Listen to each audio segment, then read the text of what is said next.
ശബരിമലയിൽ ഭക്തജന തിരക്ക് തുടരുന്നു. ഇന്നലെ 76,535 പേരാണ് ദർശനം നടത്തിയത്. ഒരു മണിക്കൂറിൽ ശരാശരി 2000 പേരാണ് ദർശനം നടത്തുന്നത്. ഈ സീസണിൽ അവധി ദിവസങ്ങളിൽ പൊതുവെ തിരക്ക് കുറവാണ്. ഇന്നു മുതൽ 1 ലക്ഷത്തോളം പേർ സന്നിധാനത്ത് എത്തുമെന്നാണ് പോലീസിന്റെയും ദേവസ്വം ബോർഡിന്റെയും കണക്കുകൂട്ടൽ. ഗോകുൽനാഥ് ചേരുന്നുണ്ട് വിവരങ്ങൾ നൽകാൻ. Good morning Gokul. ഈ തിരക്ക് അവധി ദിവസങ്ങളിൽ പൊതുവെ കുറവായിരുന്നു, പക്ഷേ ഇനിയുള്ള ദിവസങ്ങളിലും തിരക്ക് കൂടാനുള്ളൊരു സാധ്യതയുണ്ട്. അപ്പോൾ അതൊക്കെ കണക്കിലെടുത്ത് എങ്ങനെയാണ് ക്രമീകരണങ്ങൾ? ഇത്തരത്തിൽ ശബരിമലയിലെ ഭക്തജന തിരക്ക് തുടർന്നുകൊണ്ടിരിക്കുകയാണ്. കഴിഞ്ഞ ദിവസം 75,000-ഓളം ഭക്തരാണ് എത്തിയിട്ടുണ്ടായിരുന്നത്. ഇനി വരുന്ന ദിവസങ്ങളിൽ മണ്ഡല പൂജയ്ക്ക് അല്ലെങ്കിൽ മണ്ഡല കാലത്തിന് പരിസമാപ്തി കുറിക്കുന്ന മണ്ഡല പൂജയ്ക്കുള്ള സമയമാണ്.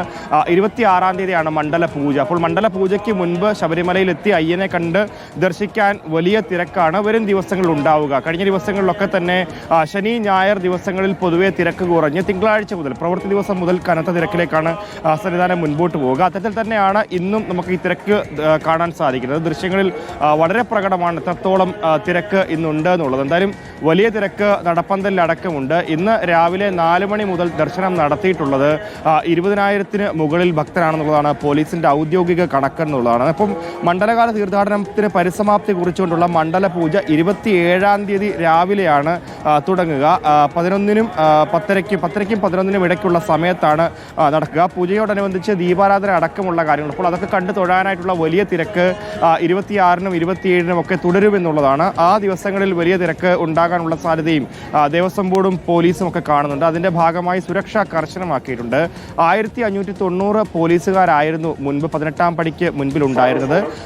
18-ാം പടിക്കും അതേപോലെ തന്നെ സമീപ പ്രദേശങ്ങളിലും പരിസര പ്രദേശങ്ങളിലും ഒക്കെ ഉണ്ടായിരുന്നു. ആ തിരക്കും കാര്യങ്ങളും ഒക്കെ പരിഗണിച്ചുകൊണ്ടാണ് ഇത്രത്തോളം പോലീസ് വിന്യാസം സന്നിധാനത്തും പരിസര പ്രദേശങ്ങളിലും ഉണ്ടായിരുന്നത്. വരും ദിവസങ്ങളിലും ഈ സന്നിധാനത്തെ പോലീസ് വിന്യാസം തുടരും. അത് മാത്രമല്ല റിസർവ് ബറ്റാലിയനെ കൂടെ ഉൾപ്പെടുത്തിക്കൊണ്ടാണ് 18-ാം പടിയിലെ ഭക്തജന തിരക്ക് നിയന്ത്രിക്കുക എന്നുള്ളതാണ്. ഇപ്പോൾ ഒരു അനൗൺസ്മെന്റ് കൂടി കേൾക്കുന്നുണ്ട്. ഭക്തജന തിരക്ക് ഇന്ന് കൂടുതലാണ്, അതുകൊണ്ട് തന്നെ ഭക്തർ ശ്രദ്ധിക്കുക, ബാഗ് അടക്കമുള്ളവ സൂക്ഷിക്കേണ്ടതിന്റെ ആവശ്യകതകൾ പറയുന്നുണ്ട്. മാത്രമല്ല കുട്ടികളും മാളികപ്പുറങ്ങളും ഒക്കെ എത്തുമ്പോൾ 18-ാം പടിക്ക് വശത്തുകൂടി വേണം കയറാൻ, എന്നാൽ മാത്രമേ പോലീസിന് കയറ്റാൻ സാധിക്കുകയുള്ളൂ, അല്ലെങ്കിൽ വലിയ ബുദ്ധിമുട്ടിലേക്ക് കാര്യങ്ങൾ നീങ്ങും. അപ്പോൾ അത്രത്തോളം ഭക്തജന തിരക്ക് ഇന്നത്തെ ദിവസം തുടരുന്നു എന്നുള്ള കാര്യം കൂടി അറിയിക്കുന്നുണ്ട്.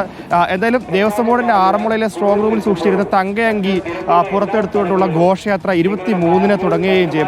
അതൊക്കെ കണ്ട് ദർശിക്കുവാനുള്ള ഒരു അവസരം കൂടി കണക്കിലെടുത്തുകൊണ്ട് ഭക്തരുടെ വലിയ നീണ്ട നിര തന്നെ വരും ദിവസങ്ങളിൽ ഉണ്ടാകും എന്നുള്ളതാണ്. 26-ാം തീയതി വൈകിട്ടാണ് തങ്കയങ്കി ശബരിമലയിൽ എത്തുക. ശബരിമലത്തിന് ശേഷം അന്ന് വൈകിട്ട് തന്നെ ദീപാരാധനയ്ക്ക് മുൻപ് തന്നെ ഇത്തരത്തിൽ തങ്കയങ്കി ചാർത്തിക്കൊണ്ടുള്ള അയ്യനെ കാണാനുള്ള ഒരു ദർശനത്തിന് വേണ്ടിയും ഭക്തജനങ്ങളുടെ തിരക്ക് തുടരും. സ്വാമി വരുന്ന വഴിക്ക് തിരക്കുണ്ടായിരുന്നോ? അത്യാവശ്യമുണ്ട്. എന്തായാലും പോലീസിന്റെ ഔദ്യോഗിക കണക്ക് പ്രകാരം 20,000-ഓളം ഭക്തരാണ് ഇന്ന് രാവിലെ തന്നെ ദർശനം നടത്തിയിട്ടുള്ളത്. അപ്പോൾ എന്തായാലും വരും ദിവസങ്ങളിലും തിരക്ക് തുടരും. സന്നിധാനത്ത് കനത്ത തിരക്കാണ് ഇപ്പോൾ തുടരുന്നത്. സന്നിധാനത്ത് നിന്ന് ഗോകുൽനാഥാണ് വിവരങ്ങൾ നൽകിയത്.